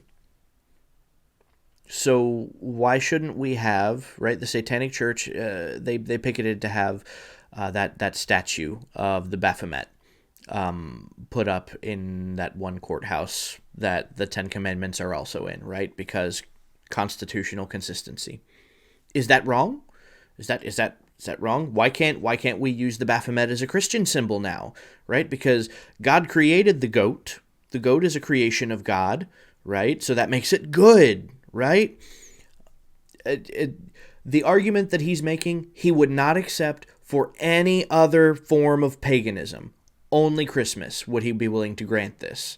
He would probably argue with any other form of paganism for any other reason, on any other day, that you can't do that you can't mingle the profane with the holy. And so I again, we're seeing a special plea here because he likes Christmas. Again, we go back to that's exactly what he began with. This is all really about him. All right, listen. The whole biblical story, starting in Genesis, begins in a tree lot. The Garden of Eden was full of trees. Adam and Eve were given the fruit of these trees to eat. And then the story calls our attention to two of these trees in particular, the tree of life and the tree of the knowledge of good and evil. And then later, we hear that one of these trees is off limits because by eating it, man would surely die. And the other was off limits because by eating it, man would live forever. I'm sorry, that was not off limits. Man would live forever, but the tree of the knowledge of good and evil was off limits because he would die. But Adam ate from the tree of the knowledge of good and evil and was thrown out of the garden so that he couldn't eat from the tree of life. Mankind would have to wait until that path to that tree was reopened by someone else. But I'm getting ahead of myself. Let's get back to this in a moment. I want to talk to you about that evergreen tree that's decorated with stylized fruit and lights that's making you so nervous. You're anxious because you can't find it in the Bible. Right. People did decorate these trees with fruits. The fruit not necessarily to be indicative of the fruit on the tree of life. Not necessarily. It blatantly was not. That goes back to pagan practice too. Because fruit is symbolic of regeneration and what's the word I'm looking for? Fertility, right? Especially certain particular fruits, symbols of fertility and associated with fertility, and believed that if you ate them that you would be fertile.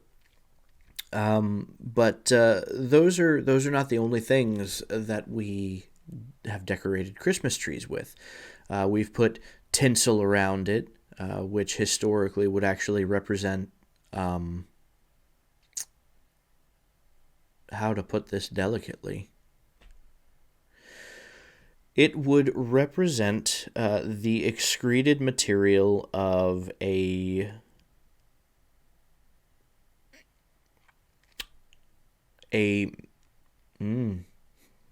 semen. I couldn't find how to put that as delicately as I wanted to. Usually I'm pretty good with words, but that's a hard one. But yes, that's historically what tinsel would represent, right? Because the tree is a phallic symbol. That's what it represents. It stands upright, right? It has nothing to do with the tree of life. It has everything to do with being a representative of the male reproductive organ. That's also why wreaths are round, because they represent the female reproductive organ. And that's also why we lace the wreaths with tinsel also. And then also many people are familiar with these spheres or globes or balls that are hung from a tree. No pun intended. Because that is exactly what those represent also. That's a pretty obvious one. So before he goes into trying to connect how, well, Jesus was born, right? And because of the birth of Jesus, that would ultimately lead to his death and resurrection, which opened the doorway for us to now access that tree of life. And that's what the Christmas tree really represents. That's a fabrication. You're not really going to find that anywhere in any historical church documentation. This is something that's actually a modern advent of explaining the Christmas tree, and it has come about as a defense after the Christmas tree has been attacked. In other words, this is not original. This didn't exist until people started pointing out, hey, Christmas is pagan and the Christmas tree is pagan. So Christianity had to scramble and come up with a reason why it's not, and this is the reason that's given. There's no historical basis for this outside of the dispute of Christmas's pagan origins. And there is immense evidence for the Christmas tree being a phallic symbol that represented fertility, which is why we decorate it with other elements that represent fertility. Bible. I'm going to help you. When God created the world, he filled it with trees. He hung fruit on the trees. And when it was time to build his house and make it beautiful, God brought trees inside his house. The walls of his temple were frescoed with the images of trees. The lampstand, a key piece of furniture in his house, his tabernacle, was an almond tree. And guess what he placed on the branches of the tree in his house? Lights. Beautiful trees decorated with fruit, shimmering with lights inside.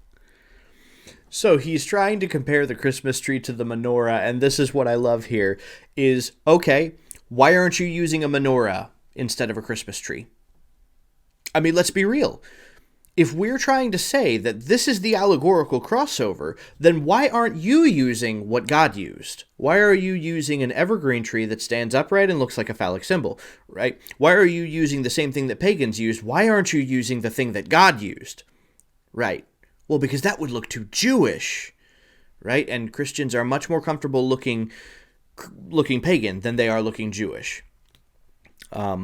Matter of fact, that's actually the entire basis of when I mentioned earlier that the celebration of the resurrection was changed, right? The entire stated reason that it was changed was so that Christianity would not be in line with the Jewish practice. They did it specifically so that they wouldn't look Jewish, right? And that has baffled me so much. I will never understand why Christians are perfectly okay appearing pagan as long as they don't look Jewish, right? Like that's the cardinal sin, is if you do something that looks Jewish.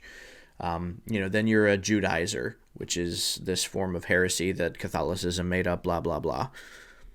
Inside a house. That's God's idea, not the Druids. And the early church had plenty of good reasons to celebrate the birth of Jesus on December 25th. And it had nothing to do with the winter solstice. Nothing to do with it. By the way, last time I checked, it was God who made the winter solstice when he set the planets on their path around the sun. And actually, it's actually quite fitting that we celebrate the birth of Jesus. Right.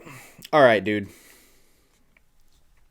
Again, yes, God made everything. There are certain things that you would still acknowledge as being unacceptable to use as a means of worship, even though God created what they're representing, right? The Baphomet, right? God created goats. God created stars. God created the moon. These are Wiccan elements which you still wouldn't want in your church. In addition to everything that God created that pagans use for their worship, God also created his own holidays, right? God created his own elements of those holidays and practices on those holidays that he wants us to do. So the question then becomes, why are we using, well, God created it, so it's good, as an excuse, right? Because it is an excuse for trying to justify pagan practice while still refusing to do what God actually said to do, that he made and created for himself. Sure, yeah, God did set the planets and the heavenly bodies in their motion. Ergo, he did create and instate and institute the solstices and the equinoxes. Sure, I'll grant you that. But he never said to honor them, right? At least not honor them that way. Now, if you want to get into honoring the new moons, yeah, there is a means of honoring the new moons. It's not a big deal. It's only slightly different from honoring a regular Sabbath. But it's not a big deal holiday the same way that Sukkot and Passover and a number of the other biblical holidays are. So sure, you might argue that the honoring of a new moon could fall certainly on one of those. Sure. But you're not honoring any of the other biblical new moons. You're not honoring the new moon at any other time of the month. You're also not honoring any of the other holidays that God made for himself. So let's drop the God made it argument, because you're only willing to grant that in the case of paganism. You're not willing to grant that or even acknowledge that in the case of what God actually said he made for himself, right? Yes, God made everything. There are some things that he made to make them, and there are some things that he made for himself. There are some things that he made for the nations, right?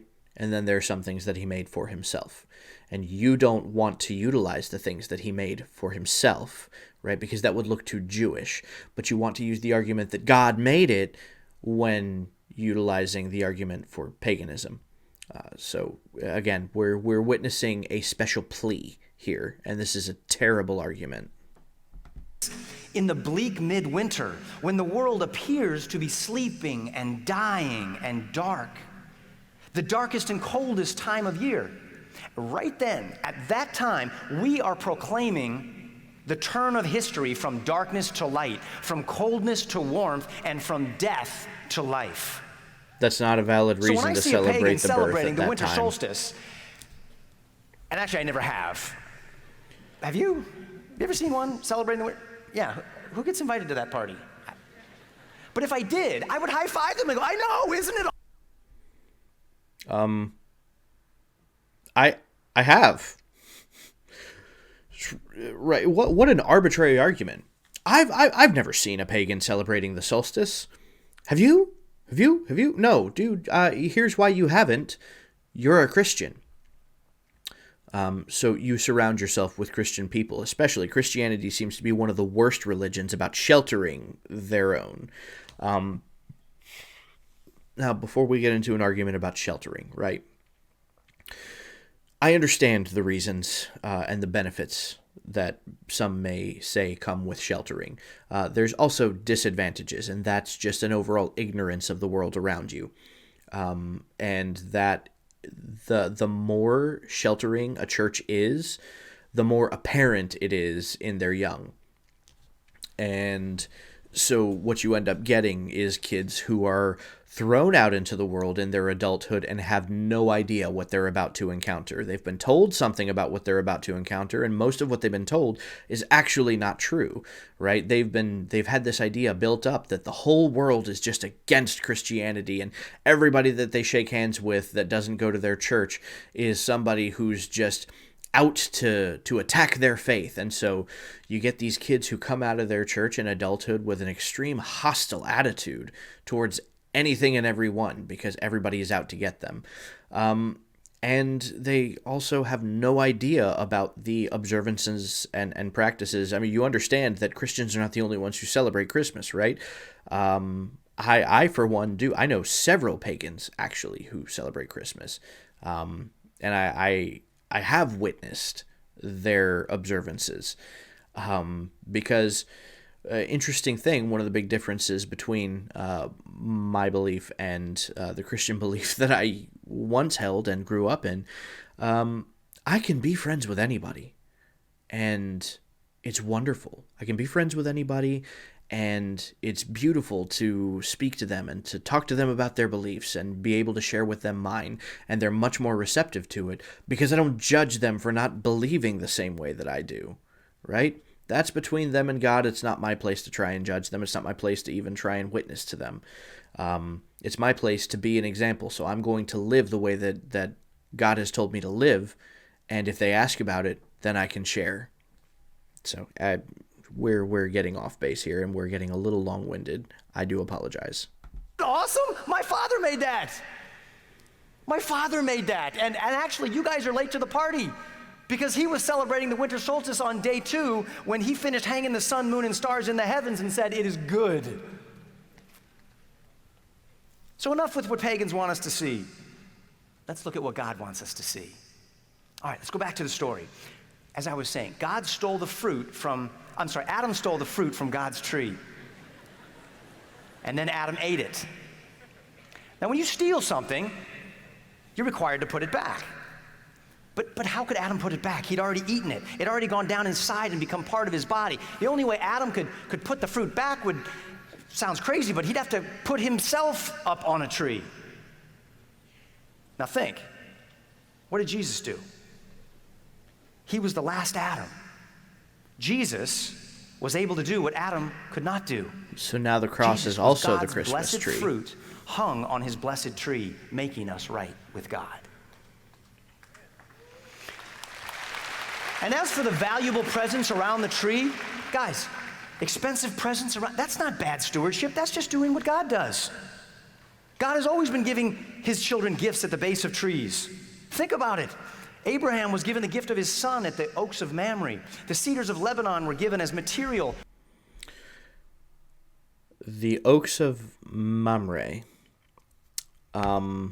I'm not even sure if it's oaks plural. I'd have to go back and look. I'm pretty sure it's just one. It's just oak. And it doesn't say that Abraham was at the oak. It says that was the region that he was in. So apparently there was a tree that is somehow renowned. It's understood and renowned as being the oak of Mamre, right? The oak of the teacher. So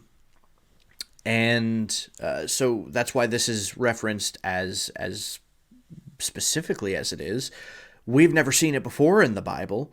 But it's now mentioned as though it's something we should be familiar with. And this is actually where Jewish Midrash becomes very important, because it is mentioned as though it's something you need to be familiar with, but it hasn't been mentioned yet in the Bible. So what is this tree? Right. But all that to say, again, no, Abraham was not at this tree. He was in the region where this tree existed. That's what's being singled out. So yeah. For Solomon's temple, you and I were given the gift of our salvation at the base of a tree. We could never be more generous in our gift giving than God has been toward us, especially on Christmas. Okay, what about Santa Claus? All right, I had that conversation with this guy too. Please watch this.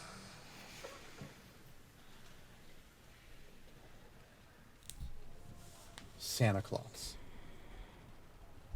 in the Bible.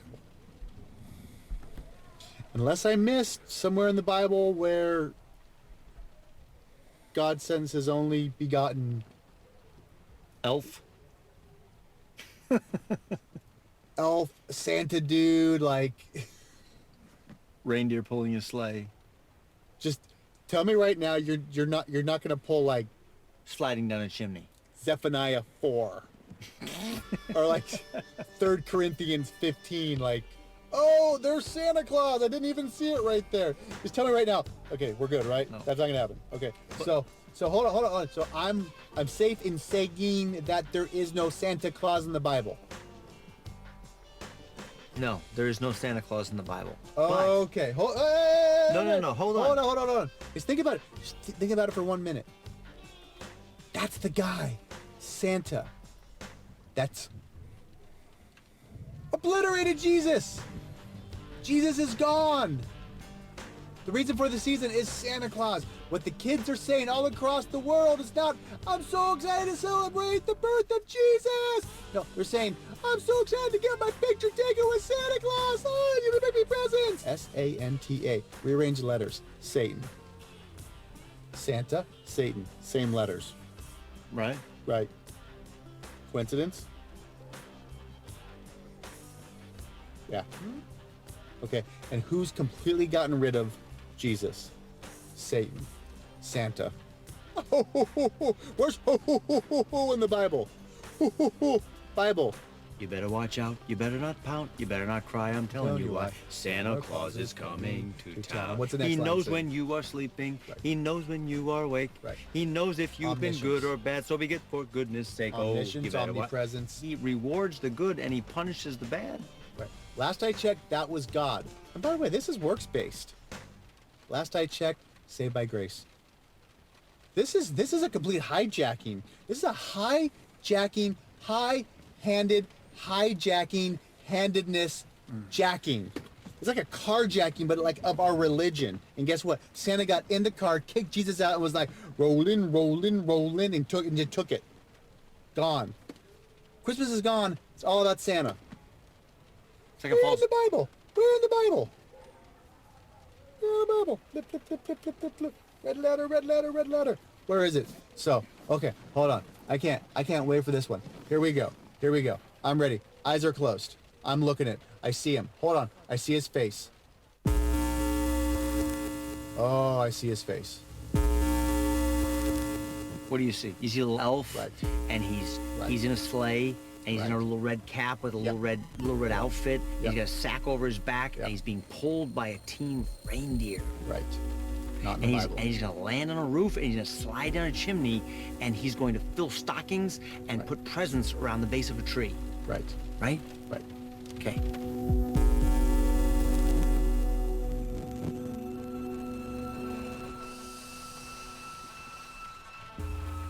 Let me tell you about the real Santa Claus. Oh, I'm ready.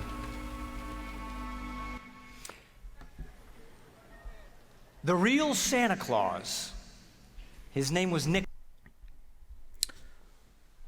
So here's what I love actually is he's trying to build this case for like omniscience and omnipresence and this like, you know, okay, so Santa equals God in some capacity. And the guy immediately shuts it down by saying that this is works based. But yeah, there's even another content creator, JP Sears, has this whole thing where he's like, you know, okay, yeah, so you, as a child, I was told about this bearded guy who lived far away and was constantly watching me and judging me and would reward me if I was good. But then found out that Santa Claus was fake, and so then later on in religion, he found religion where he learned about this guy with a beard who lived very far away and was constantly watching him and judging him and would eventually reward him if he was good, right? And so, like, yeah, when you're using Santa Claus, and then you have to break the news to your kids that Santa is not real, you have just primed them to deconstruct their own Christian faith. That's all you've done. Anyway, I assume he's now about to go on to talk about St. Nicholas, which cannot in any way actually be connected with the actual Santa Claus that we know of today. Not outside of its intermingling with pagan culture. Nicholas. And he was the bishop of a church in Myra, a city in modern-day Turkey. The Middle East. And he inherited a large sum of money from his parents who passed away, and he became famous for his generosity toward others, the poor and the downcast, and the giving of gifts toward children. And he was a bishop in the church during the time of the Council of Nicaea. You ever heard of that? You heard of the Nicene Creed? This is a critical council of the church where key doctrines were established, not the least of which is the doctrine of the Trinity, that God is three in one. And there was a heretic named Arius at the council who was proliferating his lies and his heresy, convincing people with his charismatic speech. And it was Nicholas who opposed him, who was the good shepherd who would protect his sheep. And he stood up to Arius in the church council, and as the record says, opposed him both in word and in deed, smiting him on the face. Right. So I'm not going to go too much into his characterization of the Arian controversy. Most of you know I'm not a Trinitarian. But correct me if I'm wrong, but utilization of physical violence in an intellectual dispute tends to be symptomatic of someone who is losing the debate, right? So while this is championed in Christianity as this bold, righteous deed done by a man who was just filled with righteous indignation for this heretic who was denying the triune God that didn't exist until this period, he slapped him, during an intellectual dispute over philosophy and scripture. And yes, this is a childish reaction that we see common in people who are really not doing well in the argument.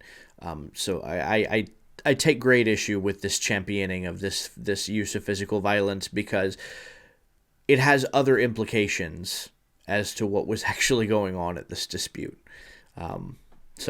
Anyway, this idea of Nicholas as being gift giving also, I think is an over broadening or an overgeneralization, because to my recollection, there actually isn't a record of him being associated with gift giving necessarily. That didn't come about until much later on, when his bones were carried to a convent of nuns who practiced. It was like a grandmother cult. And then that translated, this goddess that they worshipped was a gift-giving goddess, and because this relic of Nicholas's bones were transported to their convent, they became somehow associated with one another. And then further on in European history, when this carried over up into the Norse regions, then he also became associated with the god Wotan or Odin, and so they had this Odin Nicholas that they worshipped / understood as being a gift-giving god, and then when Christianity actually made it that far up, this flight was then absorbed as part of December 25th practice. Saint Nicholas punched a guy out at a church council. For real. The church council was not very happy with some of his less than jolly actions, and so they defrocked him. He lost his bishopness, but he was so loved by the people because of who he was and the genuine nature of his faith and character that they gave it back to him, and then they even sainted him. That's why we call him Saint Nicholas. This was not a time for some pastor to go soft on truth. It was difficult times.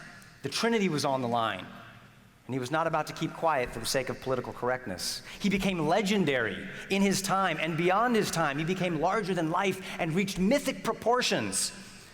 In France, he was called Père Noël. In Sweden, he was called Tomten. In Norway, he was known as Yule Nissen. In the Netherlands, he was Sinterklaas.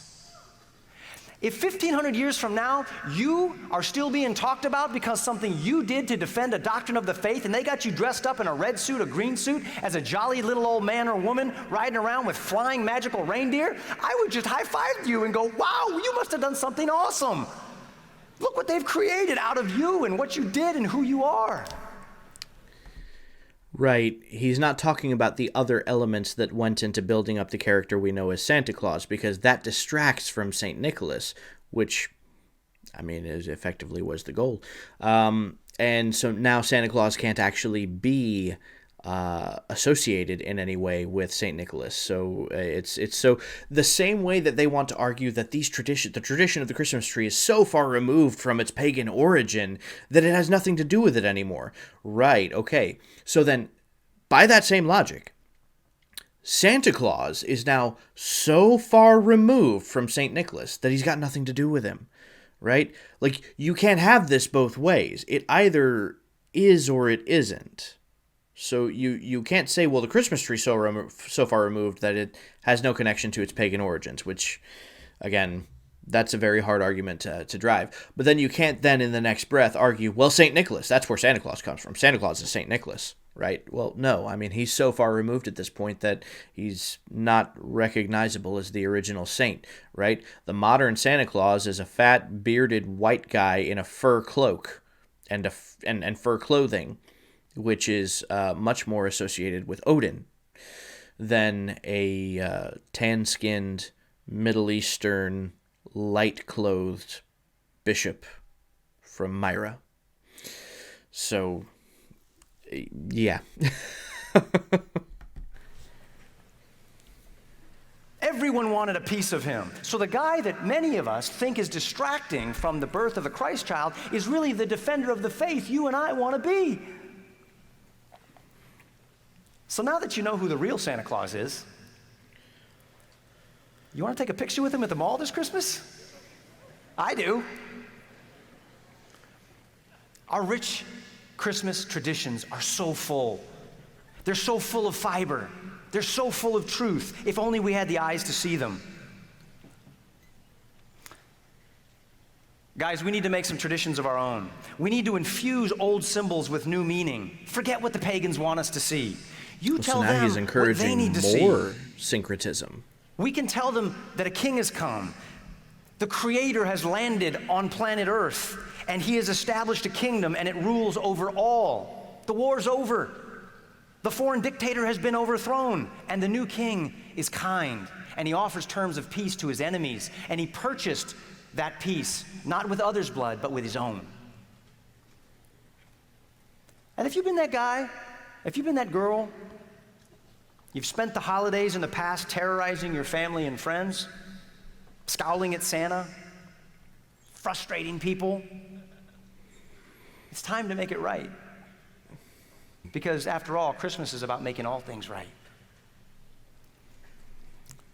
So tell your parents to pull out the best linens that they have in the cupboard. Pull out your finest dishes and your crystal, your nicest silverware, the biggest ham, and the most amazing side dishes you can possibly imagine.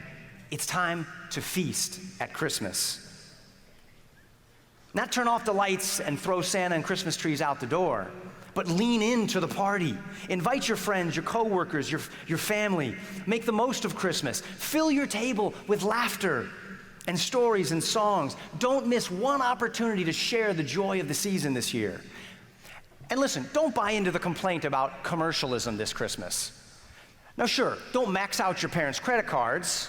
Don't use gifts to buy friends or raise your grades with your teachers. But remember, this is a celebration of the eternal God taking on a material body. So it's right that our holiday is marked with material things, things we can see with our eyes and touch with our hands and look upon, ribbons and decorations, hot chocolate, lights, presents, giant hams, stuffing, fudge, trees, Christmas cards, and more hot chocolate piled high with whipped cream. How could we possibly capture all that is Christmas? We could eat until our sides split. We could smile until our cheeks hurt and laugh until our bellies ached.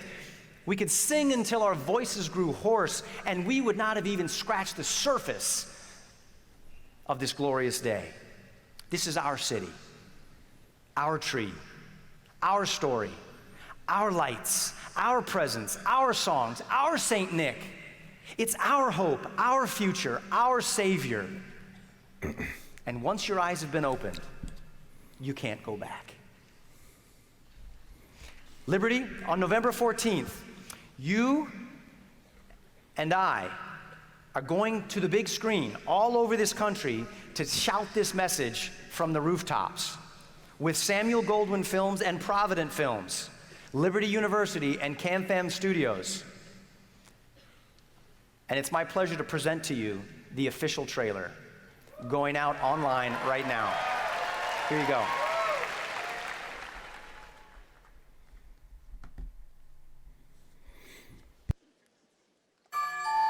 Do you ever feel like Christmas has been hijacked? Hey, where's Christian? How's he doing? Is he okay? Oh, he's fine, really. He's just not into Christmas this year, that's all. By all the commercialism and those who want to replace Merry Christmas with Happy Holidays or Season's Greetings, whatever that means. You okay?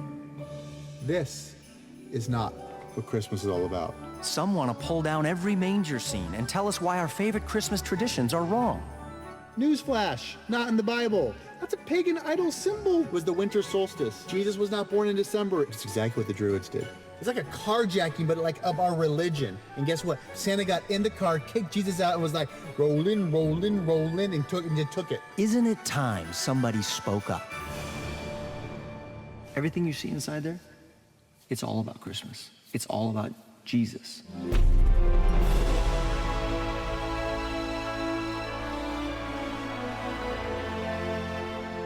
I know you love Christmas, and you want it to be all about what it's all about.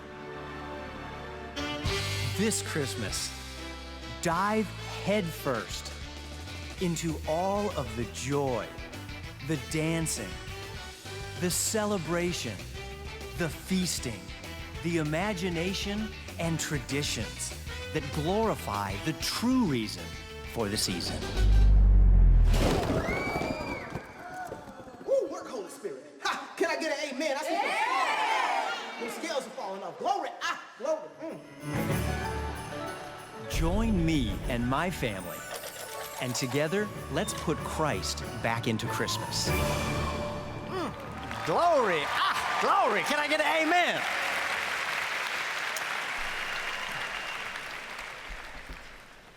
You're dismissed to go back to class. May the Lord bless you and keep you and make his face to shine upon you. May the Lord lift up his countenance to you and give you peace. God bless you guys.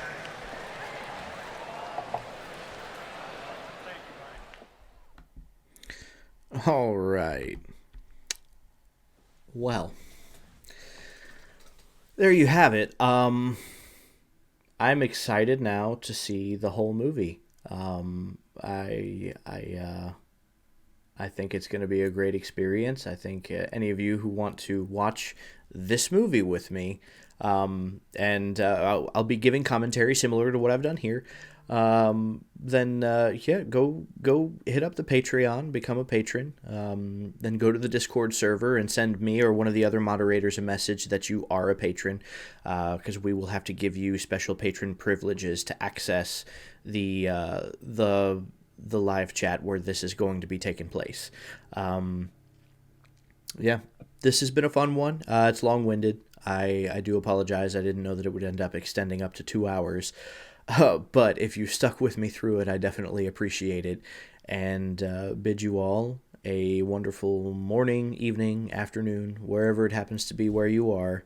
And definitely hope to see you for the main event. And with that, I say l'chaim.